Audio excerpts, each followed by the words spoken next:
Hello dear friend, कैसे हैं आप लोग। Welcome to our channel. आज हम देखेंगे ईवीएस का पार्ट 3, पार्ट 1 और पार्ट 2 करवा चुकी हूँ। अगर आप लोग नहीं देखे हैं तो डिस्क्रिप्शन में लिंक दे दूँगी, आप लोग देख लीजिएगा। और हाँ, प्लीज़ आप लोग वीडियो पूरा देखिएगा और वीडियो पसंद आए तो चैनल को सब्सक्राइब और लाइक कर दीजिएगा। आइए देखते हैं पहला प्रश्न। प्राथमिक स्तर पर एक अच्छे पर्यावरण के पाठ्यचर्या की विशेषता है। ऑप्शन ए है विद्यार्थियों को नए उत्पादों के आविष्कार में लगाना। ऑप्शन बी ज्ञान अर्जित करने पर केंद्रित होना। ऑप्शन सी विद्यार्थियों में सामाजिक भावनात्मक कौशल को विकसित करना। ऑप्शन डी विद्यार्थियों को जीविकोपार्जन में सहायता करना। तो इसका सही उत्तर हो जाएगा ऑप्शन सी, विद्यार्थियों में सामाजिक भावनात्मक कौशल को विकसित करना। जब एक प्राथमिक स्तर का विद्यार्थी है और आप एक अच्छे पाठ्यचर्या की विशेषता बता रहे हैं तो आप देखेंगे कि उसमें आप देखेंगे कि विद्यार्थियों का भावनात्मक कौशल का विकास हो सके। और देखिए, ये है विद्यार्थियों को नए उत्पादों के आविष्कार में लगाना। तो ऐसा नहीं करना है कि अभी से उनको हम आविष्कार में लगा दें, क्योंकि पहले उनके भावनात्मक कौशल का तो विकास हो जाए, क्योंकि वो अभी प्राथमिक स्तर पे ही है। ज्ञान अर्जित करना ऐसा नहीं है। विद्यार्थियों को जीविकोपार्जन में सहायता करना ऐसा भी नहीं है। दूसरा प्रश्न है, पर्यावरण अध्ययन में समूह चर्चा कराना चाहिए, इससे सार्थक ज्ञान का निर्माण होता है। निम्नलिखित में से कौन सा कथन तत्व की सर्वोत्तम व्याख्या है। ऑप्शन ए है सामाजिक संपर्क के माध्यम से अधिगम सरल हो जाता है। बी है विचार और अनुभव दूसरों के साथ साझा किए जाते हैं। सी है प्रत्येक बच्चा अपनी राय व्यक्त करने हेतु स्वतंत्र है। डी है प्रत्येक व्यक्ति प्रतिक्रिया को बिना आलोचना स्वीकार किया जाता है।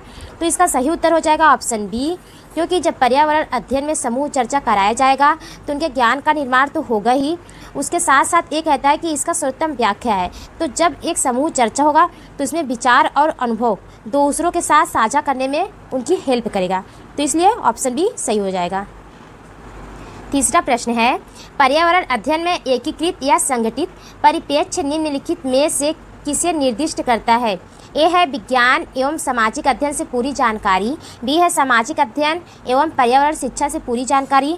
सी है विज्ञान एवं पर्यावरण शिक्षा से पूरी जानकारी। डी है विज्ञान सामाजिक अध्ययन एवं पर्यावरण से पूरी जानकारी। तो इसका सही उत्तर हो जाएगा ऑप्शन डी, विज्ञान सामाजिक अध्ययन एवं पर्यावरण से पूरी जानकारी।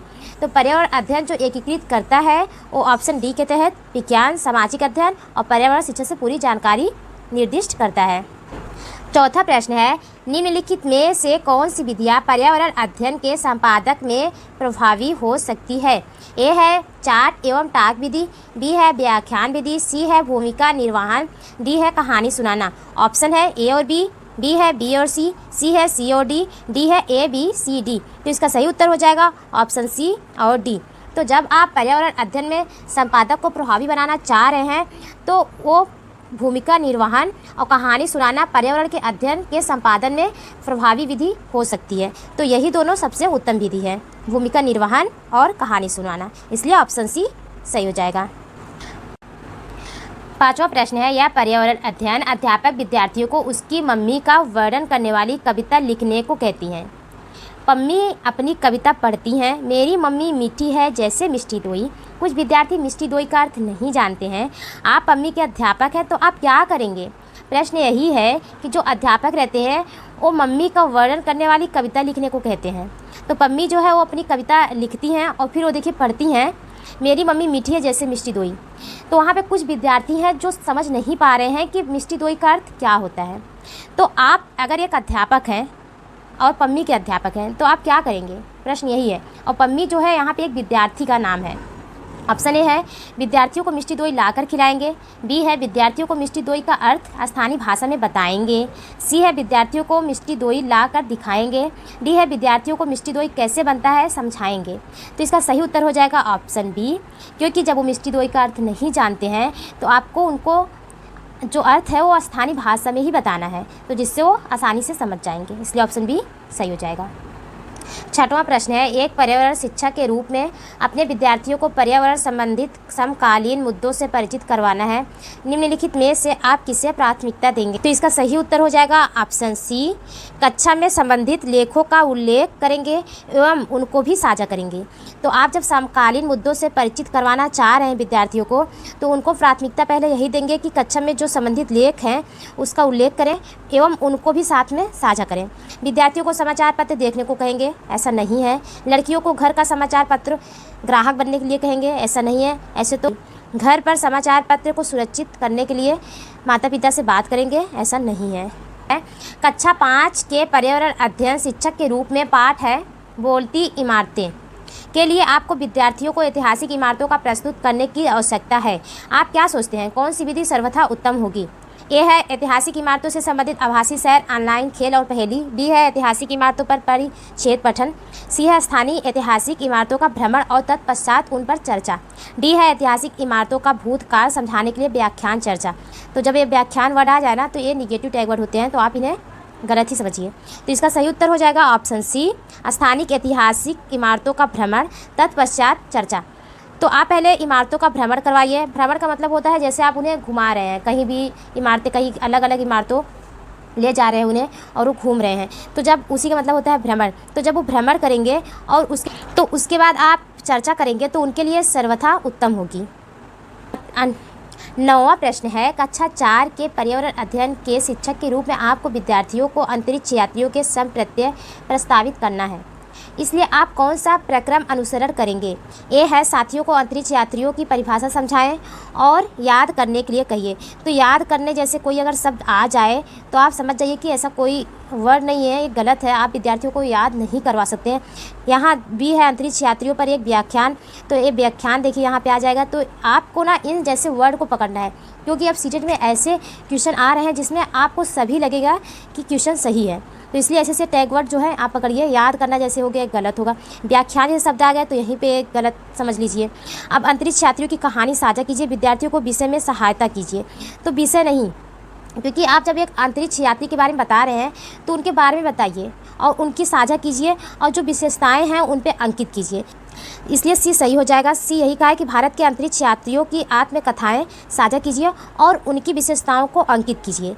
तो 10वां प्रश्न, एक अध्यापिका, यहाँ पर एक है, एक अध्यापिका की नियुक्ति महाराष्ट्र के एक विद्यालय में हुई है। वह भोजन के विषय में पढ़ा रहे हैं। भरेली बागी का उदाहरण देती हैं, जो एक व्यंजन है जो बना है। ए है छोटे छोटे बैगन भारवा बैगन से। ए है छोटे छोटे भारवा बैगन से। बी है सादा दाल दमपुख्त स्टू। सी है ताज़ी मछलियों का मलाईदार व्यंजन। डी है आलू फूल गोभी तथा टमाटर की कढ़ी। तो इसका सही उत्तर हो जाएगा ऑप्शन ए, छोटे छोटे भारवा बैगन से। तो भरेली बागी का उदाहरण जो देती हैं, जो एक व्यंजन है वो छोटे छोटे भारवा बैगन से बना हुआ है। तो अगर महाराष्ट्र के व्यंजन की बात करें तो यहाँ महाराष्ट्र का जो व्यंजन है वो क्या है प्रसिद्ध? तो बड़ा पाव और भाजी एवं थाली पीठ है। ठीक है। 11वां प्रश्न है, एक ऐसी चीज़ है जो हम करते हैं यश कमाने के लिए, मनोरंजन के लिए, अपने को व अन्य लोगों को सहारा भरण पोषण के लिए, ऊर्जा बचाने के लिए। तो इसका सही उत्तर हो जाएगा जो एक ऐसी चीज़ है तो वो है ऑप्शन सी। इसलिए यहाँ पे ऑप्शन में उत्तर होगा केवल सी। ये एक ऐसी चीज़ है जो अपने और अन्य का सहारा और भरण पोषण, क्योंकि जब आप दूसरों का भरण पोषण कर रहे हैं, सहारा कर रहे हैं, तो कहते हैं ना कि आपका भगवान हेल्प करेंगे, तो इसलिए दूसरों का मदद करना बहुत ज़रूरी है। 12वां प्रश्न है, उस पहली भारतीय महिला का नाम जिन्होंने एवरेस्ट पर्वत की चोटी पर कदम रखा और राष्ट्रीय ध्वज तिरंगा गाड़ा तथा कई फोटो भी खींची।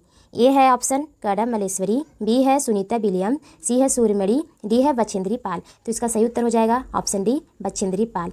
तो बछेंद्री पाल जी ये भारत की पहली महिला हैं जिन्होंने एवरेस्ट पर पर्वत की चढ़ाई की थी और इनका जन्म 23 मई 1984 को हुआ था। 13वां प्रश्न है, राजस्थान में पारंपरिक नृत्य जिसमें घूंघट वाली महिला नृत्यांगनाएं सिर पर 4 से 9 पीतल के घड़ों, यहाँ पे घड़ों है, को संभालती हैं, क्या कहलाता है? ऑप्शन ए है कालबेलिया। बी है कथक। सी है तेरह ताली। बी है भवाई। तो इसका सही उत्तर हो जाएगा भवाई, क्योंकि जो महिलाएं होती हैं वो घूंघट निकाली रहती हैं और 7 से 9 पीतल के घड़ों को ऊपर सर पे रखी रहती हैं और डांस करती हैं। और ये ये राजस्थान का है और ये पारंपरिक नृत्य है राजस्थान का और पश्चिमी साइड राजस्थान के मनाया जाता है। अगर कालबेलिया की बात करें तो ये राजस्थान का नृत्य शैली है। इसे आप ध्यान देंगे, कालबेलिया नृत्य शैली है। और ये जो है ये पारंपरिक शैली है, डी वाला। और अगर कथक की बात करें तो ये उत्तर प्रदेश का नृत्य है। और तेरह ताली तो ये राजस्थान का लोक नृत्य है, ये राजस्थान का ही लोक नृत्य है। तो इनको आप ध्यान देंगे। नेक्स्ट प्रश्न है, पर्वतारोही अपने साथ ऑक्सीजन सिलेंडर ले जाते हैं क्योंकि उन्हें इसकी ज़रूरत होती है। ए है खाना पकाने के लिए, क्योंकि पर्वतों में ईंधन की उपलब्धता कम होती है। ऐसा नहीं है। बी है अपने को गर्म रखने के लिए, उसमें उपस्थित ऑक्सीजन को जलाकर। ऐसा भी नहीं है। सी है सांस लेने के लिए, क्योंकि अधिक ऊंचाइयों पर ऑक्सीजन की मात्रा कम मिलती है। यही सही है। जब आप पर्वत पर चढ़ रहे हैं तो अधिक ऊंचाई पर जा रहे हैं तो ऑक्सीजन की मात्रा जो होती है वो कम हो जाती है, तो इसलिए सांस लेने के लिए इसकी ज़रूरत होती है। तो पर्वतारोही अपने साथ सिलेंडर लेके जाते हैं, इसलिए ऑप्शन सी सही उत्तर हो जाएगा। टेंट लगाने के लिए सहारे के रूप में नहीं। 15वां प्रश्न है, पेट्रोलियम तथा कोयले को आणविकरणीय धन कहा जाता है क्योंकि ए है प्रदूषण फैलाते हैं, बी है महंगे होते हैं, सी है प्रभावी आसवन के द्वारा प्राप्त किए जाते हैं, डी है बनने में कई साल लगते हैं। तो इसका सही उत्तर हो जाएगा ऑप्शन डी, क्योंकि जो आणविकरणीय ऊर्जा है वो पेट्रोलियम और कोयले और प्राकृतिक गैसों से मिलता है और जिसे बनने में कई साल लग जाते हैं, इसलिए ऑप्शन डी सही हो जाएगा। अगर नवीकरणीय ऊर्जा की बात करें तो नवीकरणीय ऊर्जा सौर ऊर्जा, पवन ऊर्जा, ज्वारीय ऊर्जा, जल विद्युत ऊर्जा तथा बायोमास जब ईंधन में पाया जाता है। नवीकरणीय ऊर्जा की बात कर रहे हैं अगर ये सब पाया जाता है, सौर ऊर्जा। 16वां प्रश्न है, भारत की राजधानी स्थिति के सापेक्ष लखनऊ उत्तर प्रदेश की राजधानी और जयपुर राजस्थान की दिशाएं क्रमशः है। आइए समझते हैं मैप के द्वारा। तो ये है भारत का मैप, और अगर दिशाएं की बात करें तो इधर होता है उत्तर, इधर होता है दक्षिण, इधर होता है पूर्वी दिशा और इधर होता है पश्चिम दिशा, और इधर होता है दक्षिण पूर्व और इधर होता है दक्षिण पश्चिम, इधर उत्तर पूर्व, इधर उत्तर पश्चिम। तो पूछा क्या है कि जो भारत की राजधानी जो है वो दिल्ली है। अब इसी के सापेक्ष पूछा है उत्तर प्रदेश की राजधानी लखनऊ, तो देखिए यहाँ पे है, और जयपुर की राजस्थान की राजधानी जयपुर। तो आप जब क्वेश्चन ये करें तो इस तरीके से अपने माइंड में बना लीजिएगा। तो देखिए न्यू दिल्ली है, इसी के सापेक्ष यहाँ पर आप रख दीजिएगा इस बीच कोने को, और आप यहाँ देखेंगे तो इस साइड और इस साइड क्रॉस कर लीजिएगा। तो देखिए जो दिल्ली है इसके देखिए क्रॉस के साइड आया है, तो यहाँ पे देखिए दक्षिण और पूर्व में स्थित है। अब इधर देखिए तो ये राजस्थान की राजधानी जयपुर है, तो दक्षिण और पश्चिम में स्थित है। इसे ऑप्शन बी सही उत्तर हो जाएगा, दक्षिण पूर्व और दक्षिण पश्चिम।